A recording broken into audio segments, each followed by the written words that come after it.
I guess I'm going to be showing off like a little bit of a Krampus farm that I've been using in Don't Starve Together over the years. Not really years necessarily. Right now I'm in God mode, so if these bunnies get unfrozen, I won't take damage. But this is what we call like the rabbit hutch sort of farm for Krampus sacks. I'm just going to explain every little bit of it and explain why it's probably the best thing to do if you're not a character like Wickerbottom.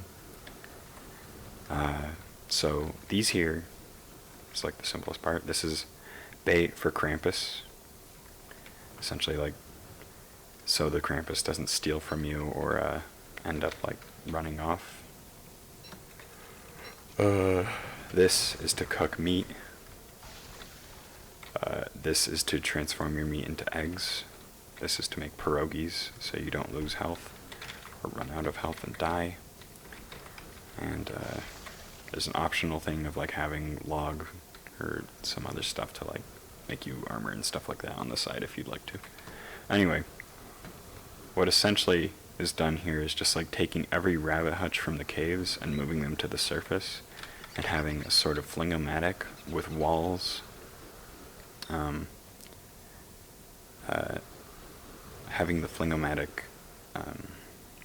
what am I trying to say? Extinguish the carrots and any other item that you have in there, just to make it so these bunnies never defrost. You also need the star color staff for this, which I don't have another one on me in case if the star goes out. So when the star goes out, the fun time's over. Essentially, you could do this during any season, except spring makes it a little harder. You could either add 2 stars during spring, or just like try to burn stuff with a torch, like try burning the fences with a torch. You could also do this without the star color staff by using that torch method, like I just said. So I'm gonna start showing it off now. I was gonna go out of God mode for it, but I think just to show how fast, how it works, and how it's not really that hard. Actually, I'll do it outside of God mode for a bit, just to show how, whoops, just to show how fighting them is done without having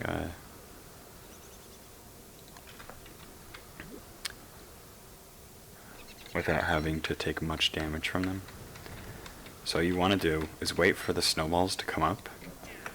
Oh, I still have one hit mode on. Oh, my bad. Okay, turn it off. Okay. So you want to do is wait for the snowballs to come up, and then when that happens, you're easily able to kill them because they're stun locked from the freezing effect.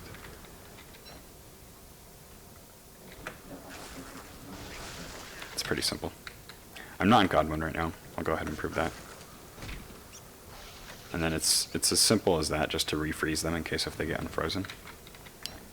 But sanity is pretty important for the farms like this, just because you don't want your bunnies to become the insane version of the bunnies, which I think they're called Beard Lords. Beard Lords, yeah. Anyway, just to speed this up and show that it works, I'm going to re-enable one-hit mode and just kill them all real fast. I'm going to pick the stuff up as well, just because Krampus will end up focusing it and then taking it instead of its bait. Even though there's like, I put like, I want to say around 20 twigs in each of these little hay bale things. These chests, by the way, are just for storing like the bunny puffs, the charcoal, and the any other thing you might be trying to store in there that might not be having enough room in your fridge and stuff like that. Anyway, you can hear the Krampus already coming. He's going to be here soon. I think it'll be the next couple bunny kills. Oh, that one. So since I'm on an early day count, I'm only getting 1 Krampus for each naughtiness encounter. So there, he didn't drop the sack. It's only 1%, as I'm sure you know. I find this method to be pretty potent.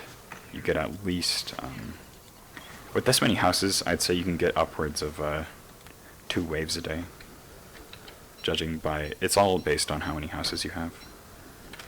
I don't have very many houses here. This is more than I've actually ever had in a normal survival world.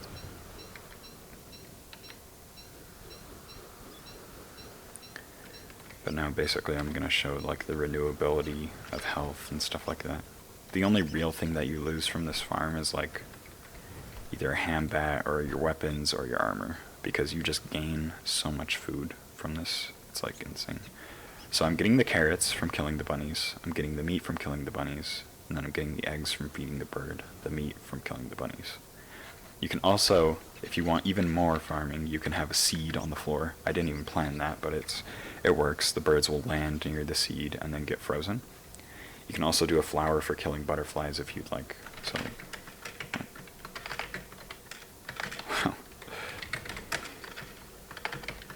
okay, flower. And then during the day, a butterfly will spawn and you can kill it. You can also get the 8 HP that butterfly wings give when you eat those from that. But the healing from the pierogies should be more than enough to keep you sustained in a farm like this. It's all about taking as little damage as you can with the snowballs and making sure that you keep your armor and stuff like that around, because the Krampus packs a punch. You can also freeze the Krampus by bringing him over to the wall after you've aggroed him. I can show that next time the bunnies spawn, but they're probably not going to spawn within enough time, since they only spawn around, I think it's once a day. But anyway, since I'm already on a relatively high Krampus meter, I could probably end up killing a couple birds once they, if they land in here, or if butterflies spawn. I'm trying to think if there's anything else. I don't think so. Anyway, that's this Krampus farm. It works in single player as well if you'd rather do it in there. It's a pretty good farm. I've gotten a couple Krampus sacks doing this method in other survival worlds. I understand if you're like one of those players who like hates removing the bunny hutches from the caves. I used to be a player like that. You can end up just killing the bunnies in the caves using the same kind of method, but it's a little less potent because the bunnies are kind of surrounding you. Anyway, I think that's it.